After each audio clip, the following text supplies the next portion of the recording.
do Brasil!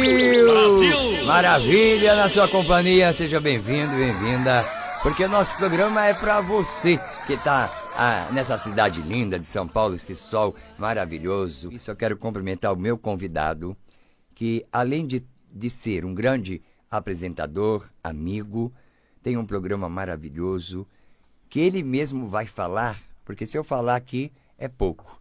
É o Jorge Moisés que está hoje na sala VIP do pai Valdir, do Valdir de Oyá, como artista, como apresentador. E ele está aqui, o Jorge Moisés, que tem um trabalho maravilhoso de entrevistar, de trazer tudo o que o Brasil precisa ouvir, entender.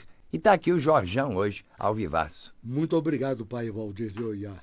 Em primeiro lugar, quero lhe cumprimentar. Claro. Ok? É uma satisfação você me receber no seu programa.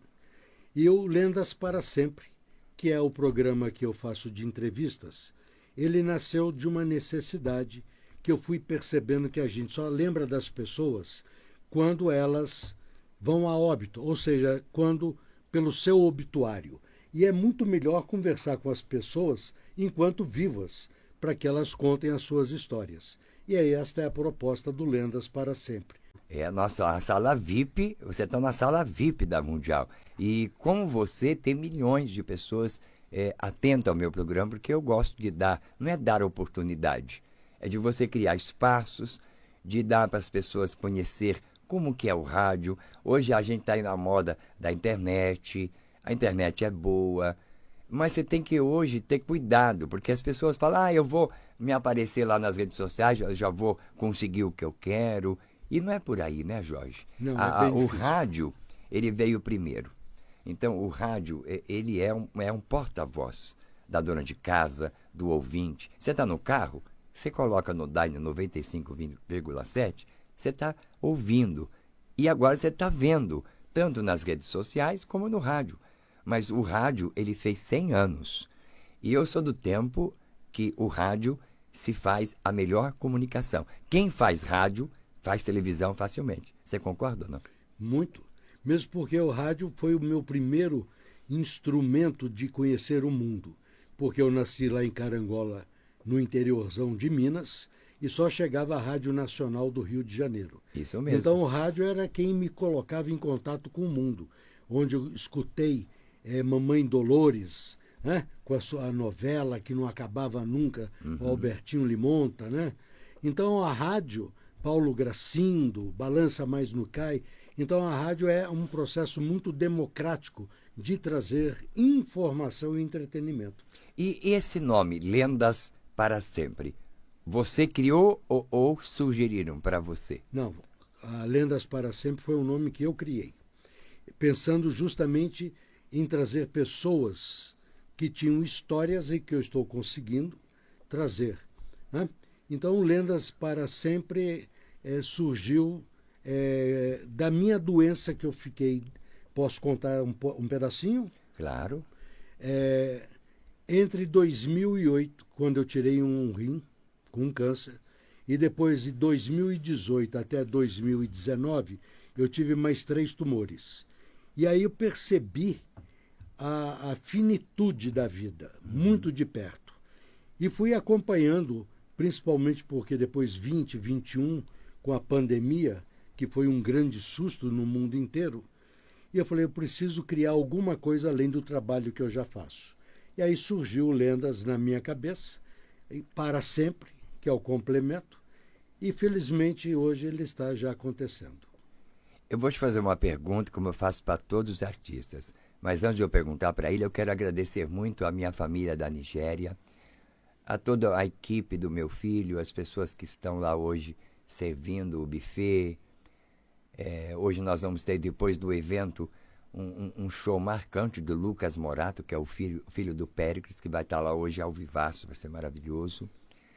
E vocês sabem que o pai Valdir é o paizão do samba. Mandar um abraço para o Pelé Problema, a todos, né? Alcione, o Zeca Pagodinho, que eu tenho carinho por todos, Alcione, Zeca Pagodinho.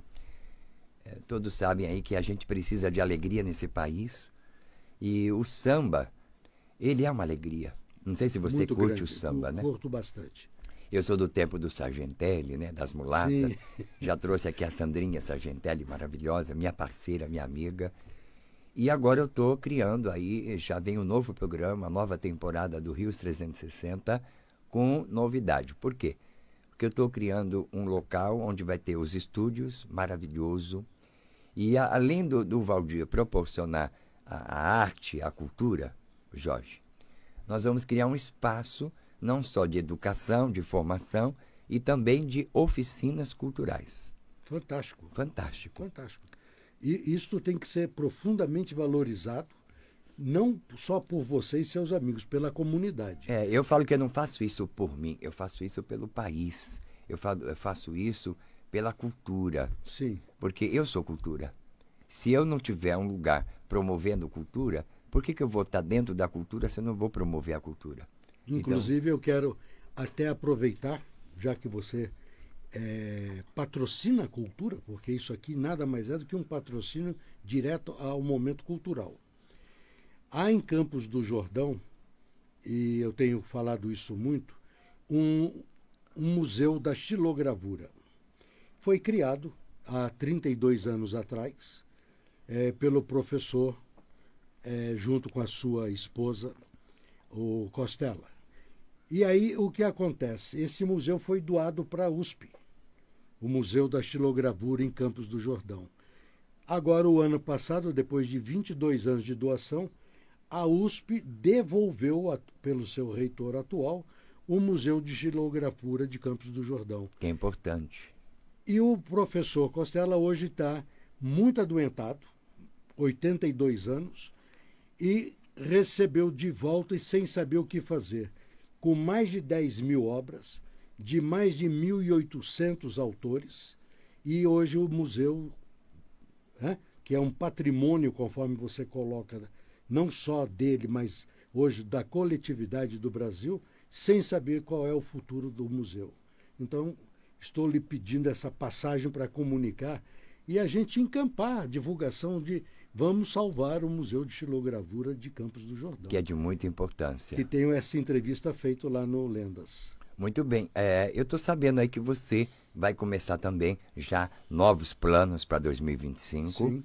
E eu, como o embarcador dos programas que a gente já fizemos mais não sei quantos de 1000 programas, eu quero dar para as pessoas o direito delas aprenderem como faz o rádio, como fazem um podcast. Então aqui na nossa rádio, nós temos aqui muita coisa boa. Pessoas lá fora que não sabem como chegar, como entrar. E eu gosto do meu trabalho e da minha casa. Então eu estou aqui já, vai fazer quase 30 anos na Vibe Mundial. Eu falo que é minha casa.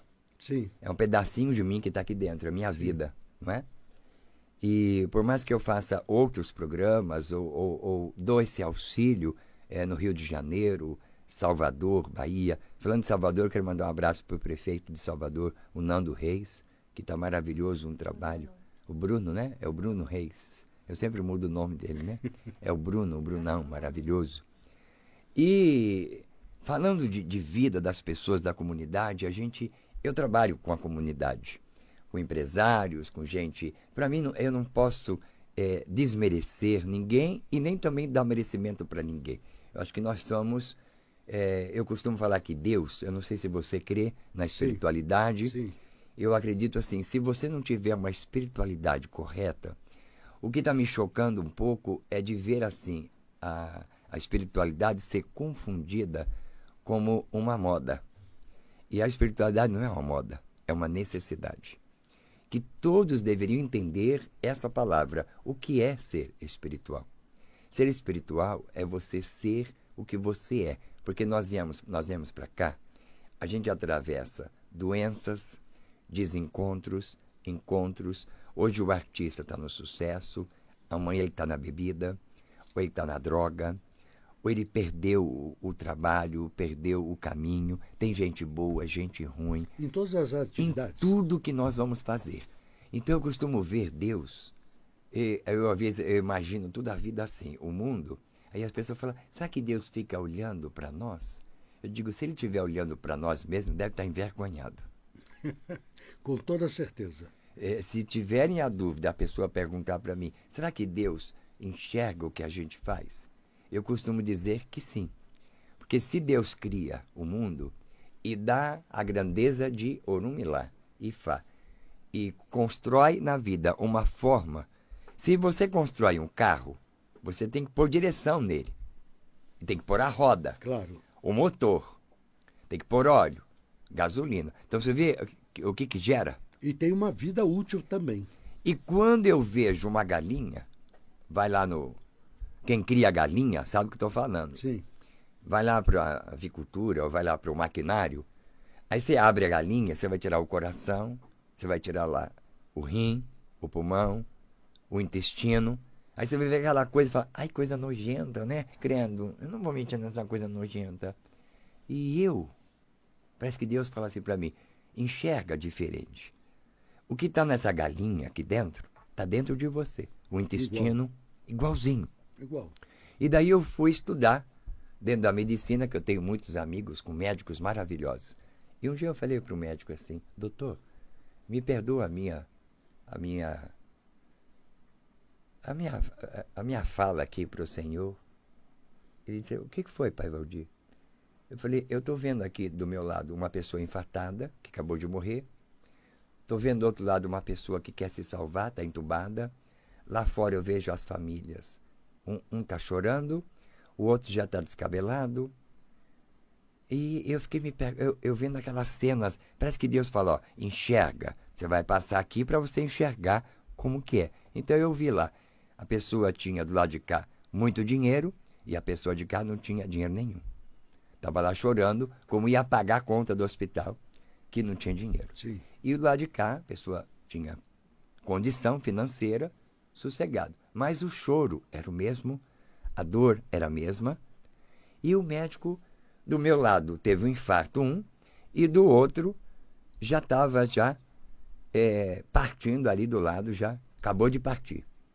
E do outro lado, uma senhora que estava já próxima para ir, e do nada levantou, abriu os olhos, o aparelho fez pi, pi, pi, pi, pi, pi, pi, voltou o sinal de vida dela. E aí eu me pergunto para o Senhor, para mim, para todos nós. Nós temos nojo de algumas coisas e que eu pergunto assim, o que faz a gente ser um ser humano? A gente luta. O senhor deve fazer essas perguntas às vezes. Sim. Por que é tão difícil as pessoas entender a gente? Por que a gente tem tudo e a gente não valoriza tudo que temos e que somos? Então, para mim, cada pessoa que tem a sua vida deveria dar mais valor para a vida. Eu estou vendo que as pessoas estão aceleradas. Parece que colocou o pé no acelerador e está esquecendo que tem um momento de trocar marcha e de frear um pouquinho. O senhor está vendo isso ou não? Eu vejo isso muito.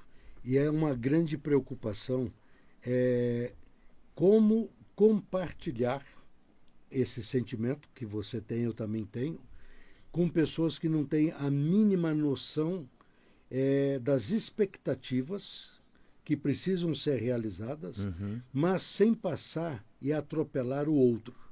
Porque quando você fala de Deus, nós temos que entender o Deus começa dentro de cada um. Claro. Ok? Perfeito. E que, então, esse sentimento de Deus, ele tem que ser uma compreensão dos relacionamentos e de sermos complementares um ao outro. Eu duvido que aqui, ao vivo, o senhor está sentindo, eu também estou sentindo. Estou te vendo. Sim. A gente podia estar agora brincando numa rede social. O senhor está de um lado, todo do outro, nós estamos assim, vendo pela foto. Ou vendo. Ah, eu estou vendo o senhor Jorge. Ah, estou vendo o senhor Pai Valdir. Vamos conversar aqui, estamos ao vivo.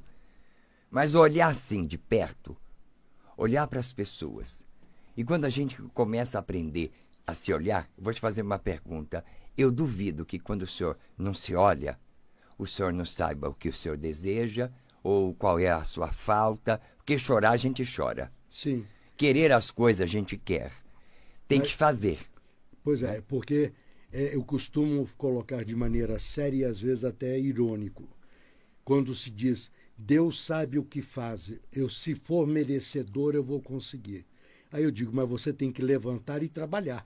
Porque Deus não vai te colocar no colo. Muito bem, eu falo sempre isso. Porque, inclusive... Eu não gosto dessa coisa assim, ali, se Deus permitir, eu vou. Você tem que ir com Deus, ele permite. Sim. Até para matar alguém. Sim. Ele permite. É você que tem que saber o que está fazendo. Claro, claro. Porque é esperar que caia do céu. Eu costumo ainda colocar, brincando, quando eu digo, que caem algumas coisas. Por exemplo, chuva, eventualmente avião e bomba se tiver em algum país. E você quer ver que eu vou cutucar o seu olho? Hoje que eu estou vendo uma coisa boa, eu vou cutucar.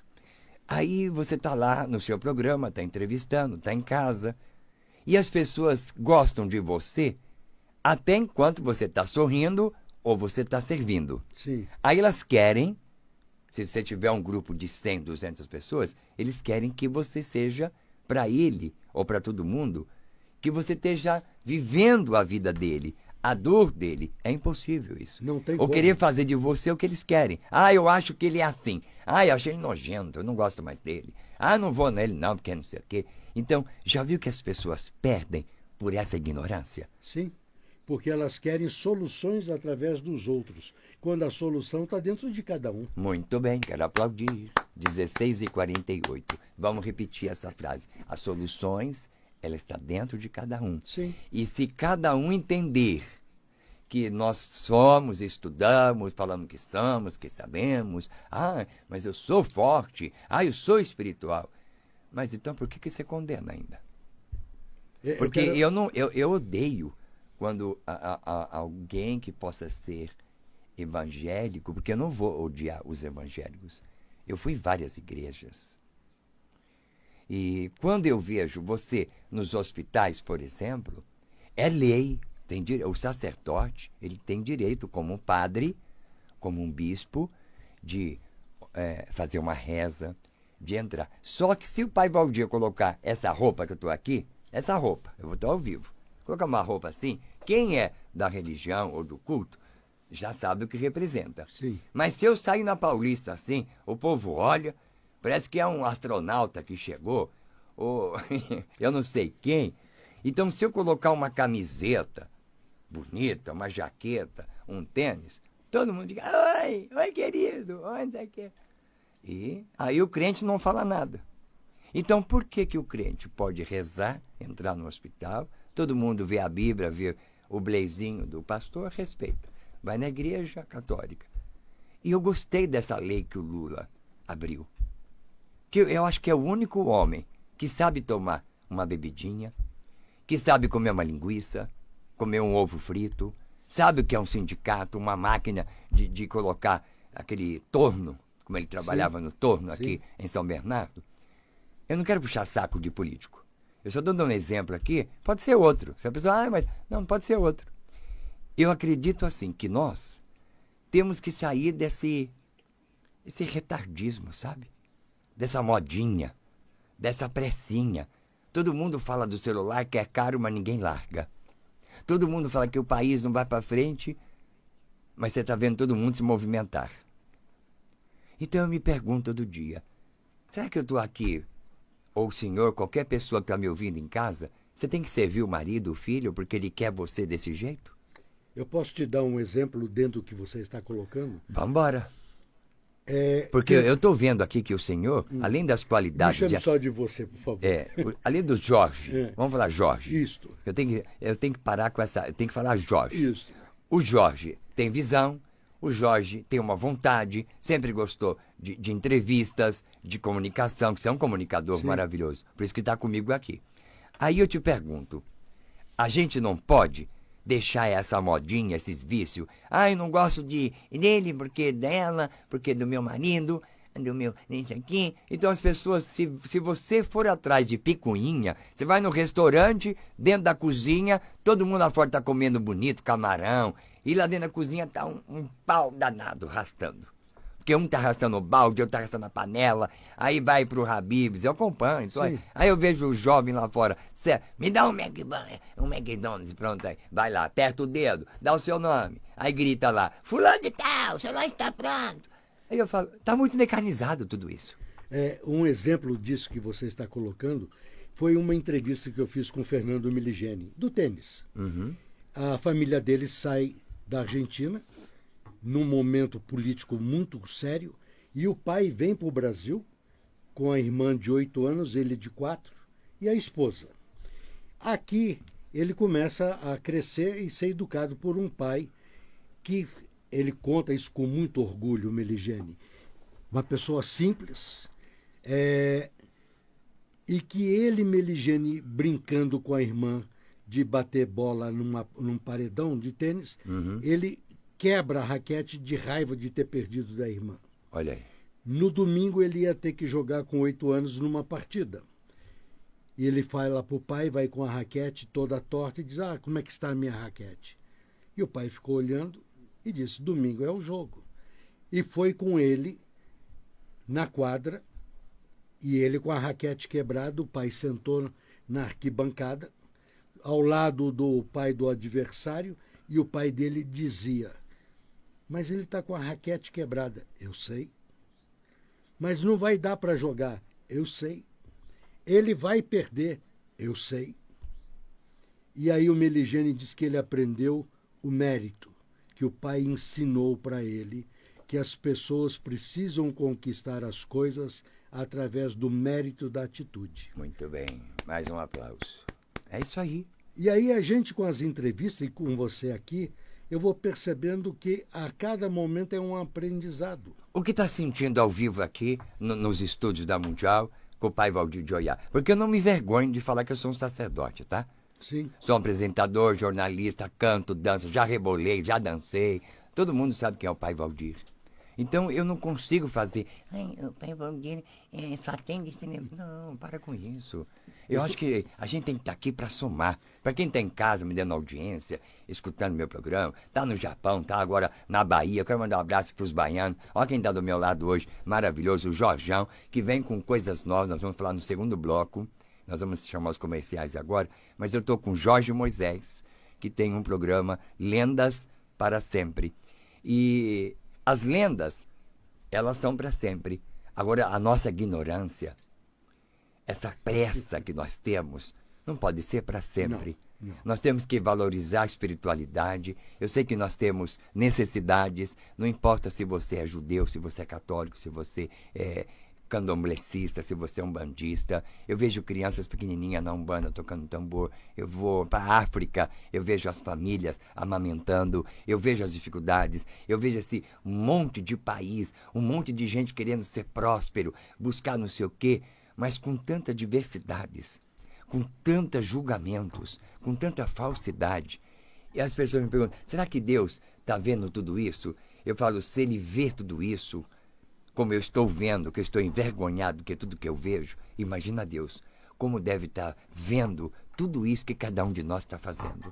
Eu teria medo. Eu também. Eu teria medo. Porque as consequências sempre elas acontecem. E Você daí me perguntou como é que eu estava me sentindo. Profundamente feliz em estar aqui com pessoas que pensam também como eu penso.